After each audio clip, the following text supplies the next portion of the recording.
Morning, everyone. It's an absolute pleasure to be with you all today. I'm very proud to be associated with the Heart Stroke Foundation and the wonderful work they're doing and making people aware of the signs and symptoms of stroke. So many people are no longer with us, all because they didn't know the signs and symptoms of stroke and didn't know enough to get to the hospital. And just before going any further, I remember I was at a heart stroke conference and there was a couple of doctors there, and the doctor said, so many people just won't come to the hospital when there's something wrong with them. And I put my hand up. He said, yes, Mr. Gretzky. I said, well, a lot of people don't want to go to the hospital just in case there's nothing wrong with them. And they feel embarrassed and don't want to bother the hospital staff.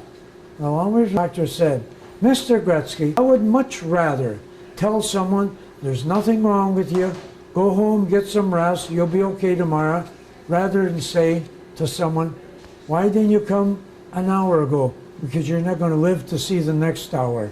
I've never forgotten how he said that. So it's very important. I'm truly honored to accept this wonderful award. Can you imagine the names around here? We heard us talking about the names earlier. That's quite the thing. My mom was from Poland. My father was Belarus, White Russian. If they were alive today, and I phoned them and told them about this award, my mother would go, because that wouldn't happen to someone over there. And over here, we're all special. We're all equal. And congratulations to all the other individuals who are being recognized for their outstanding accomplishments. Frank Rubini could not be here today. He wanted me to extend his sincere appreciation and gratitude for this wonderful recognition. When I had my stroke in 1991, the doctor said to my wife that I wouldn't last the night. He said there's absolutely no hope whatsoever. That was October 1991. He operated for 6.5 hours, and he said I wouldn't live to see morning, and to phone everyone, tell them to get home as quickly as possible. That was October 1991. So every second of every day is precious to me. I know what it's like. Time for me from the early 70s to the end of the 90s doesn't exist. I lost my short-term memory. A couple of things I can remember in that time period. Remember my mom died. Remember my dad died. Remember Wayne's wedding. Remember the Canada Cup, 1987, when Wayne passed the puck to Mario. Mario scored, and they won the Canada Cup, and there's the ring to prove it. But I remember things like that. And anyways, when they did the operation, they discovered old scar tissue, meaning I had mini strokes, M-I-N-I, strokes, and I never ever knew it. And all my life I had headaches, all my life.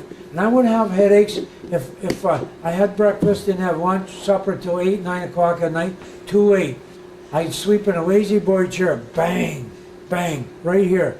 I'd sleep like this. Phyllis would wake me up in the morning. I'd go to work the next day, and it would be gone. And since 1991, since I've had my stroke, I've had one headache. That's all I've had. And I used to have 2, 3, or 4 a week, depending on if I missed meals or I only had 3 or 4 hours sleep. And there were warning signs. And the doctor said, why didn't you go see about those headaches? I said, because I knew when I was going to get them. Not enough sleep, or I'd missed a couple of meals. Well, he said it was a warning that there was something was going to happen. But I'm very proud to be standing here and helping Heart and Stroke carry the message of hope and life after a stroke. And just out of curiosity, in 1945, the 3 most powerful leaders in the world met at Yalta to determine the boundaries of the new world order that would prevail after the Second War. Roosevelt, Winston Churchill, and Joseph Stalin.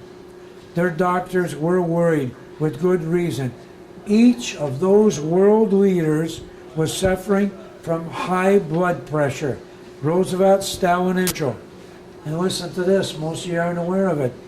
Each would eventually die from a stroke. Each of them. Roosevelt, Stalin, and Churchill. No medical treatment then available could have saved them. They just didn't have the technology and didn't know about it like we do today. The most powerful leaders in the world were no match for stroke. Times have changed. There has been a profound shift in our approach to stroke. There's no doubt about that, as you people know. We've come from an extended period of helplessness where medicine surrendered to the casualties left in the wake of stroke.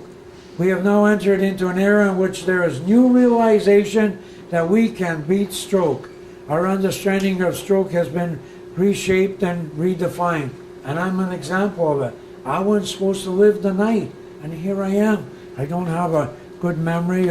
My short-term memory is gone, but there's a benefit to that. My golf game's improved like you wouldn't believe. Everybody says I cheat, but I just don't remember. Today, thanks to the Heart and Stroke Foundation, we know that stroke is both treatable and preventable.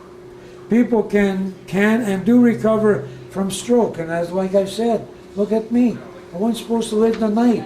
1991, what's that? 17 or 18 years ago? 17? Whatever it is.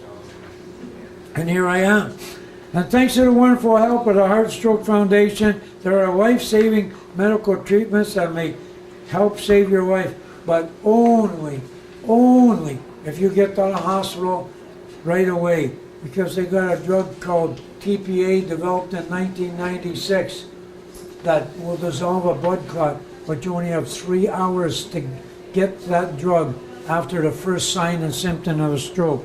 My short-term memory is not the best. Memories from the early 70s to the end of the 90s are vague, and I often catch myself being angry and frustrated over it. And it is frustrating not to remember.